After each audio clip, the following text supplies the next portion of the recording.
Captiva qidirib yurganlar uchun bitta yaxshi holatdagi Captiva topib qo'ydik. Mashinamiz yili 2012-yil. Kuzovida umuman kraskasi yo'q. Mashinamizning holati, tashqi holati, ichki holati ham yaxshi holatda turibdi. Egalar aytdilar, 2 kun bo'ldi yog'ini almashtirdim deb. Kolodkalari, xadovoy, korobka, balon holatlari hamma joyi yaxshi holatda turibdi. Mashinani faqat olib minishga olsangiz bo'ladi. Ichki holatlarini ko'rishlaringiz mumkin. Juda ham yaxshi, sveji holatda turibdi. Steniklarga ahamiyat berasizlar. Kojinni ko'pchilik Captivalarda ashibka kuzatilar ekan, yo'qkan paytingizda chek yoki boshqa shunaqa narsalar chiqar ekan. Captiva haydab yurganlar buni yaxshi bilishadi. Bunda bunaqa muammolari umuman yo'q dedilar.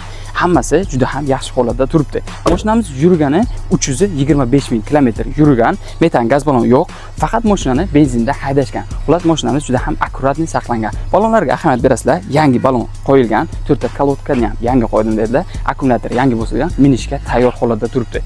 Xullas mashinamizni ko'rib turganingizda juda ham yaxshi holatda turibdi. Narxga keladigan bo'lsak, $11,200 dedi egalari. Telefon bo'lsangiz yana kelishtirib ham beradilar.